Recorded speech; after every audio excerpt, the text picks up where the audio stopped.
Et le pire, c'est qu'en Europe, donc comme je l'ai dit, 144 milliards pour être précis, les recettes totales du crime en Europe, c'est 110 milliards. C'est-à-dire qu'en Europe, on est la seule zone géographique qui dépense plus que la totalité des recettes du crime pour arriver à 0,5% à la fin, 0,05%. Donc ça n'a aucun sens d'un point de vue de l'efficience économique, c'est juste tu emmerdes le monde. Vraiment, tu as créé des process, etc. Tu n'as même pas pris en compte encore les externalités négatives. Exactement. Et les externalités, c'est que normalement, dans ce processus d'évaluation de la proportionnalité, il y a l'étape dans laquelle tu questionnes quelles sont les libertés qui sont hypothéquées pour ça. Et en l'occurrence, dans la surveillance financière, elles sont nombreuses. Parce qu'il y a la vie privée qui passe à la trappe, et que la vie privée, notamment, c'est ce que certains qualifient de droit fondamentalement fondamental. Mais pourquoi ? Parce que s'il n'y a pas de vie privée, il n'y a pas de citoyen politique indépendant. Parce que sans la vie privée, globalement, tu es à deux doigts du totalitarisme. Tout le monde peut rentrer dans ton esprit, te dire que tu n'as pas le droit de penser autre chose. La divergence, la déviance dans la société n'est plus permise. C'est 1984, la caméra chez toi qui te regarde. Exactement. Tu te caches. C'est aussi le nazisme, le communisme, enfin tous les totalitarismes, ils avaient pour objectif de rentrer, y compris dans tes rêves. Leur but, c'est que tu ne puisses pas penser de manière indépendante. Parce que dès que tu penses de manière indépendante, tu as un risque de déviance dans la société. Un mot plus amélioratif pour déviance, c'est innovation. C'est des gens qui font pas pareil. Donc si tu enlèves effectivement toute capacité d'innovation dans la société, politiquement, ça veut dire qu'à la fin, il n'y a plus qu'un parti, globalement, et que même d'un point de vue de la société, elle est condamnée à à stagner, en fait, dans le meilleur des cas, parce qu'elle peut régresser, évidemment, aussi, mais elle est condamnée à stagner parce que la déviance n'est plus permise. Et donc, quand tu te dis, merde, j'hypothèque ça, qui est fondamental, parce que j'ai un truc qui coûte 140 milliards, qui n'a aucun effet, c'est quand même chiant, quoi. Tu te dis, mais comment ça se fait que ce truc-là ne soit pas analysé de manière un peu plus insistante. Et donc, en l'occurrence, effectivement, c'est très peu analysé. Majoritairement parce que politiquement, ça n'a aucun intérêt en fait de défendre ça. Ça s'est vu avec d'autres sujets. Souvent, c'est toujours les mêmes choses qui reviennent, le terrorisme, la pédopornographie, tout ce que tu veux. Mais en gros, politiquement, tu ne gagnes pas de voix à faire ça. Si tu dis, il faut arrêter la réglementation en France, c'est un suicide. Politique. Donc ça sert à rien de se positionner contre. De la même façon que quand tu as eu 2-3 personnes en France qui ont dit peut-être chat control, c'est pas une bonne idée d'aller surveiller les conversations de tous les Européens, ils ont assez rapidement chopé une étiquette de vous êtes en faveur de la pédopornographie. Donc en fait, politiquement, c'est pas porteur. Accessoirement, c'est des sujets complexes, la réglementation financière. Et donc, en fait, tu te retrouves à avoir très peu de gens qui sont capables de porter la voix pour dire il faudrait arrêter ce bordel. Mais dans mes recherches, par exemple, j'ai vu des thèses de droit entières dans lesquelles la conclusion, donc des trucs assez récents, qui datent de l'an dernier ou d'il y a 2 ans, qui en fait s'interrogent presque de choqués. C'est-à-dire qu'ils disent, mais en fait, là, on vient de regarder la réglementation financière. La réglementation financière ne respecte pas la Convention européenne des droits de l'homme. Qu'est-ce que ça fout en Europe ? Donc, je propose, enfin c'est la thèse que j'avais lue, donc j'ai oublié le nom, pardon, mais la proposition à la fin, c'était de dire, est-ce que en fait l'Europe ne devrait pas arrêter la réglementation financière tant que le GAFI n'est pas soumis aux exigences démocratiques, notamment représentativité, proportionnalité, etc. Parce que sinon, le GAFI, comme il n'a aucune contrainte, il peut aller jusqu'à proposer un policier chez tout le monde. Et le problème, c'est que le pouvoir qu'a le GAFI, c'est quoi ?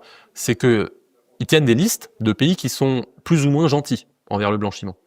Et en gros, t'as pas envie d'être mis dans une mauvaise liste du GAFI, parce que le moment où tu es sur une mauvaise liste du GAFI, tous ceux qui ne sont pas dessus vont te traiter comme un paria. Donc, ton système bancaire va être plus ou moins exclu, on voudra plus faire de transactions avec toi, etc. Donc évidemment, c'est un isolement total et t'as pas envie de tomber là-dedans. Donc en fait, c'est quasiment du chantage. C'est si tu ne fais pas ce qu'on veut, en termes de contrôle de blanchiment, dont on n'a aucune idée s'il est efficient, tu seras exclu du système financier international. Donc c'est du chantage à ce stade. Qui gagne là-dedans ? Qui a intérêt à maintenir ça ? Beaucoup de gens, alors de manière peut-être contre-intuitive pour des auditeurs, mais ceux qui défendent le plus ce système-là, c'est plutôt la gauche. Parce que contrôle.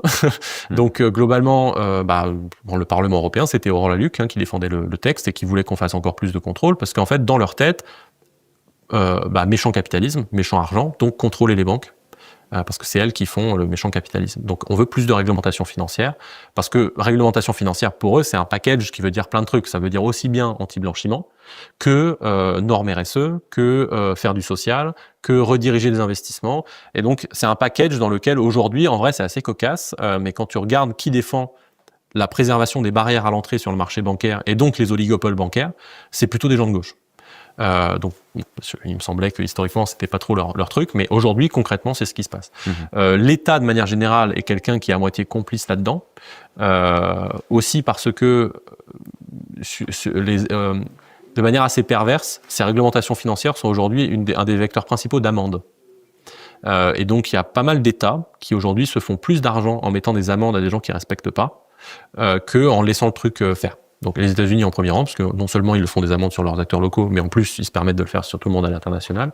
Mais donc, grâce à l'extériorité la fameuse extraterritorialité du droit américain. Donc il y a plein de gens qui ont à y gagner.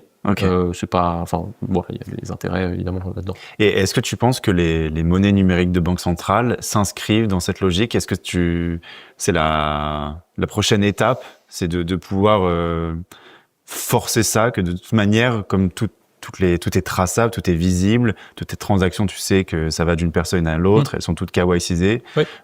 C'est via ce même processus rhétorique qu'ils vont nous imposer c'est le même processus rhétorique qu'avait utilisé Aurore Lalucq déjà, pour parler d'elle, mais où elle s'était exprimée un petit peu de manière choquée sur un plateau, où quand Christophe de Beukelaer, donc qui est député belge, était venu débattre avec elle pour dire voilà pourquoi c'est important les cryptos et l'autoconservation, d'avoir un portefeuille.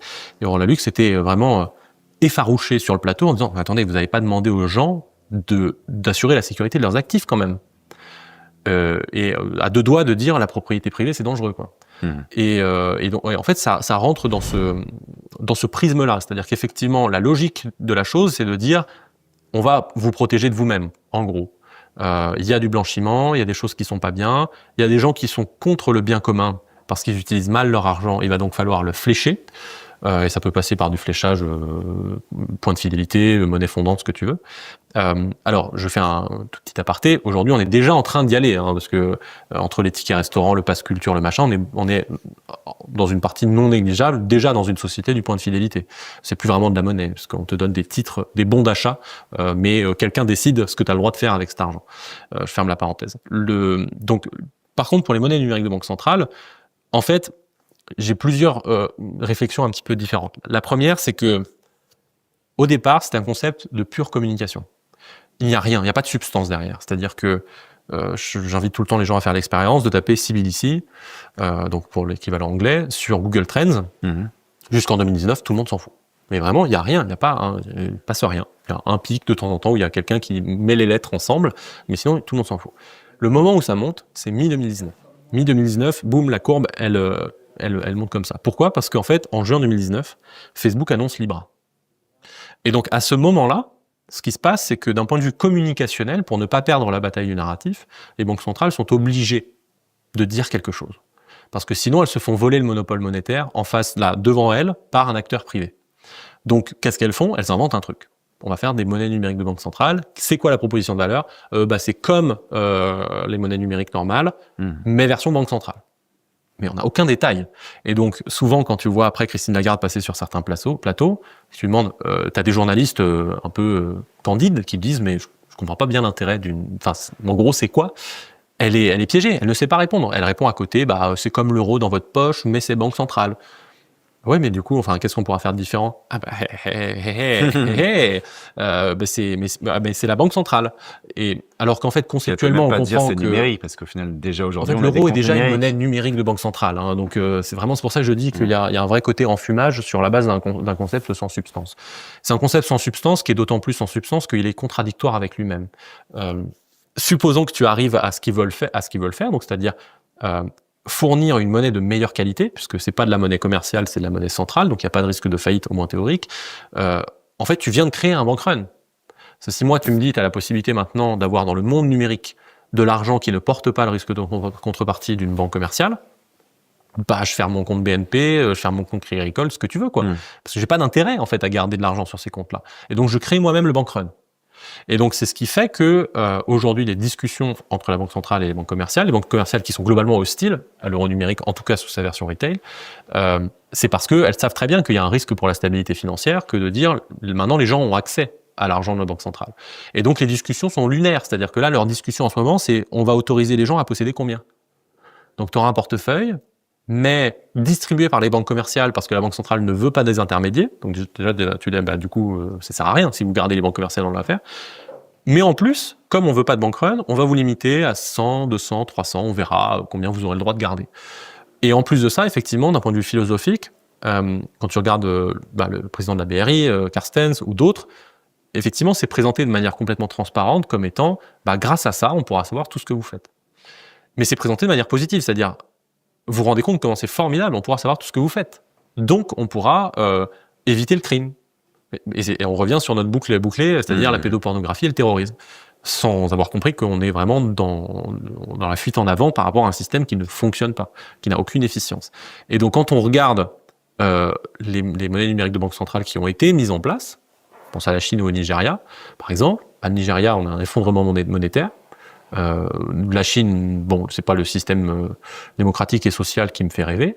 Mais c'est une fois qu'ils ont mis en place les monnaies numériques de banque centrale qu'il y a eu l'effondrement, ou c'est une réponse à ça? C'est en partie. Alors, la dévaluation du Naira au Nigeria avait commencé avant. Okay. Mais par contre, ça a été accéléré. En fait, ce qu'ils ont fait en avant. Ce qu'ils ont fait était particulièrement vicieux. Fin 2022, je crois, peut-être 21, mais je crois 22. Ils ont dit aux gens, on va démonétiser les billets. Donc, faut nous les rendre. En gros, là, les billets de X Naira n'auront plus cours légal dans 2 mois.